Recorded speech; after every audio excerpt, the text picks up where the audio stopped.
so true. Our courage will pull us through. You teach me and I'll teach you.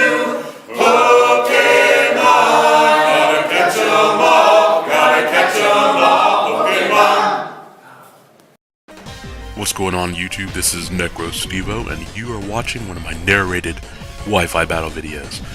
Today we have kind of a weird tier match, not really any tier. This is my Wreck-It Ralph themed team. So of course we have Vanellope the Vanillux, Sour Bill, he's a little sour ball guy who was helping out King Candy, the Duosian, Turbo the Excelgor, King Candy the Slow King, and of course Girder for Ralph, and Sergeant Calhoun for Durant. So as you guys saw, Connor didn't really have one tier for his team. He has a little bit of everything from everything but OU, really. And I just started off with Turbo because Turbo kind of appears in the beginning of the movie, and he's a great way to start off the battle with because I can just set up spikes, set up some nice traps for people to fall into while they're racing. And of course, Turbo is really fast, so I thought that this was definitely appropriate. He starts off with Corsola and tries to set up in my face, and I'm thinking, wait, if he's using Substitute on Corsola, there it is. There's the nasty plot. This is actually Zoroark. Because I don't think I've ever seen anyone use Substitute with Corsola before. But that's okay. I have 2 layers of spikes right now. I'm not really worried about Zoroark because I can just break his sub. He might have the flamethrower, but if he does, I have a focus sash. And then I'm still going to be faster than him afterwards. So unless he has agility, which some Zoroark do run, then, you know, we'll deal with that later. But he kind of gets... He gets +4, which is a little bit scary, but now that he doesn't have a sub, I'm not very worried about his Zoroark. If he leaves it in here, he's going to die, and he's going to be forced to switch out into Clink Clank. So Turbo did his job right there. He got up 2 layers of spikes, forced him out, and I'm just going to Bug Buzz again. Clink Clank is actually going to take a good bit of damage from this, just because it's on the special side, and I think I'm max HP, max speed, with just entry hazards, U-turn, Bug Buzz, and all that good stuff. So I'm just going to U-turn out of here. I didn't really want Clink Clank to take a hit. Keep that sash intact. Keep Turbo's facade going, because of course he's there through the whole movie, right? So he can't just go out in the first scene. So I go into Ralph. It is time for Ralph to wreck it. He misses the gear grind, but since I have a very large defense and HP investment, it would not have done much without a shift gear.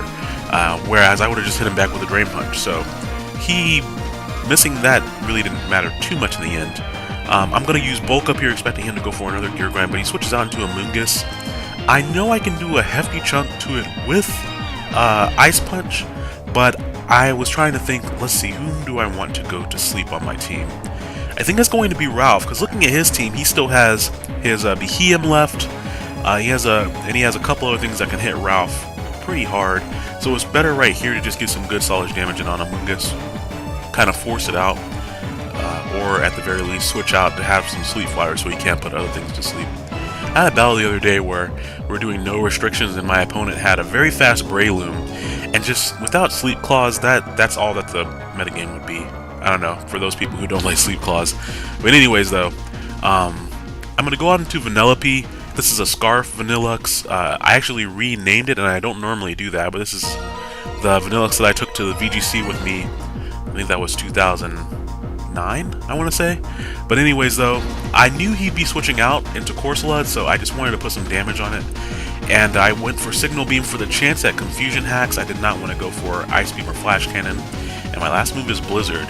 It worked out really well at the VGC just because so that was the year that you could only use Black and White 1 Pokemon. And expecting the Toxic, or maybe even a Mirror Coat, I decided to switch out into Sour Bill. And now I get to Calm Mind up in his face, because I'm pretty sure he can't touch me. And for those of you guys who don't know, Duosian has the same special attack as Uniclus. So with an Eviolite, he becomes relatively bulky, losing out a little bit of HP there as compared to Uniclus. The same special attack. So he sets up his Stealth Rocks, and he actually is going to recover on the next turn, which I thought was odd. He sees that I'm setting up in his face, so you think he'd try to threaten me out a little bit. But I think he was also... Corsola can actually take hits pretty well, and so I just went for Signal Beam expecting him to switch, because I didn't think he'd stay in and take a Psychic. The switch to BEM was pretty obvious. But he actually stays in, he was able to recover off that damage. So Now, expecting him to stand and recover again, I'm like, okay, no reason to do that. This time, we're just going to go for the psychic attack. So I go for Psy Shock, and since Corsola is slightly better on the specially defensive side than it is on the physically defensive side, I'm able to take it out. So that is one Corsola down. And now he's going to go out into his Amoonguss, whom I was actually confused. I was thinking, okay, maybe he's faster than me, but then I looked at the HP and I was like, wait a minute. I've seen that thing before. We're not going for the psychic, we're going for the signal beam because that's Zoroark again. So it's always good to pay attention to HP levels. It's harder to tell with spikes as opposed to what's switching in or not, but sometimes the spikes or the stealth rocks can give away whether or not it's a Zoroark as well.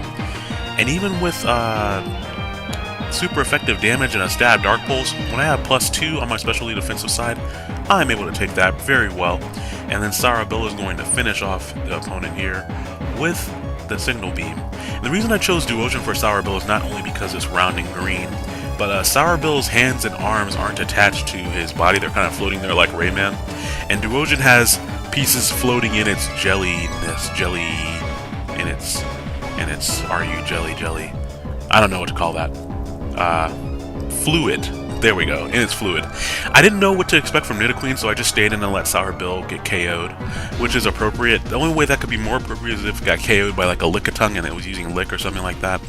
And I know my Vanellope outspeeds because she is that fast.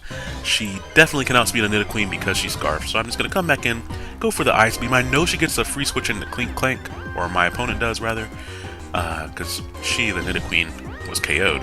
But I'm actually not going to switch out here. I'm just going to stay in and put some extra damage on it with Ice Beam.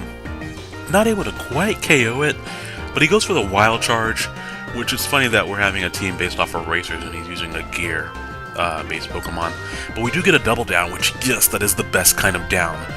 So Vanellope goes down, but maybe Princess Vanellope will rise in the future, who knows. And since we're nearing the end of this film here, we only have a couple Pokemon left. I think he has 2 Pokemon left, and I have 2 Pokemon left. No, I have 3, I believe, at this point. And so that means it's time for Turbo to come back out here with the Stealth Rocks up. My sash is broken, so that's unfortunate.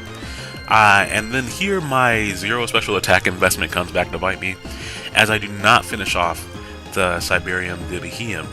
And of course the Psychic is going to take me out pretty easily because Turbo, while being very deceptive and being able to lay very good traps, his offense is not that great. So we're going to go on to King Candy, and he is going to kind of just throw... I knew he was going to switch, so I didn't want to go for...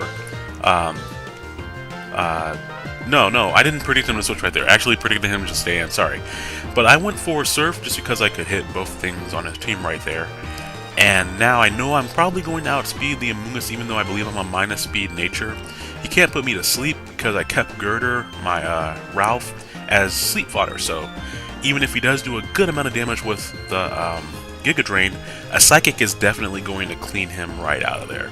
So we're going to hit him with a Life Orb Psychic. You guys might also recognize the same King Candy from my Kevin Moon theme team.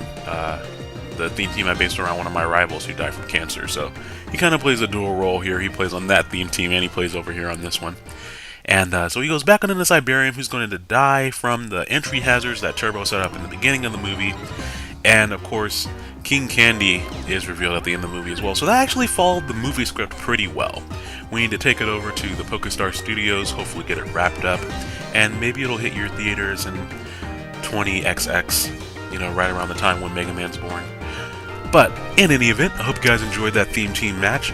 I will be making an overlay for this team in the future when I get to use it a little bit more. I'm still kind of new to the team, but I had fun making it. So I hope you guys have a good Tuesday. Try to stay dry. There's bad weather along different parts of the United States. It's storming here now. But stay high and dry and all that good stuff. You guys have a great week, and I'll talk to you all later. Bye now.